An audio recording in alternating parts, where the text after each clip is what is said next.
Hello friends, మనం ఈరోజు centrifugal pump oil checking and top-up గురించి తెలుసు. మనం ఇక్కడ చూస్తున్నాం కదా, ఆరెంజ్ క్యాప్లు, ఇవి ఆయిల్ ఫిల్ చేయడానికి యూజ్ అవుతాయి. ప్రైమర్ లోపల ఎంత ఆయిల్ ఉందనేది ఈ గేజ్ ద్వారా చెక్ చేస్తారు. ఈ గేజ్కి 2 డాట్స్ ఉంటాయి, మినిమం మ్యాక్సిమం. సో మిడిల్లో ఉండాలి. సో చెక్ చేసి మళ్ళీ ఫిక్స్ చేయాలి. దీంట్లో ప్రైమర్తో పాటు హౌసింగ్ బేరింగ్ అని కూడా ఉంటుంది. బేరింగ్ హౌసింగ్లో ఆయిల్ ఎంత ఉందనేది కూడా చెక్ చేయాలంటే సపరేట్గా గేజ్ ఉంటుంది, చూశారు కదా. సో ఆ గేజ్ అనేది ఓపెన్ చేసి చెక్ చేయాలి.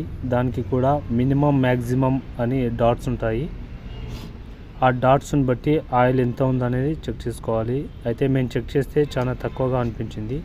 సో టాపప్ చేయాలి అనుకున్నాము.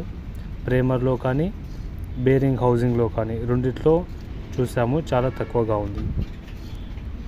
సో టాపప్ ఎంత చేయాలనేది చూస్తే మనకు టోటల్గా ఇందులో ప్రైమర్లో 700 ml, మనకు హౌసింగ్లో 700 ml పడుతుంది. సో ఇప్పుడు వచ్చేసి మనం బేరింగ్ హౌసింగ్లో మనము ఆయిల్ టాపప్ చేస్తున్నాము. సో ఆయిల్ కోడ్ వచ్చేసి 20W40 engine oil. So 20W40 grade గల ఆయిల్ని మనము బేరింగ్ హౌసింగ్లో టాపప్ చేస్తున్నాము. అదేవిధంగా మనకు ప్రైమర్లో కూడా ఆయిల్ అనేది 20W40 ఫిల్ చేస్తాము. సో దాంట్లో కూడా ఆయిల్ అనేది ఫిల్ చేస్తాము, టాపప్ చేస్తాము. సో తర్వాత మనం గేజ్ ద్వారా చెక్ చేస్తే కరెక్ట్ లెవెల్లో ఆయిల్ ఉండడం జరిగింది. సో మరిన్ని వీడియోల కోసం like, share, subscribe my channel. Thank you.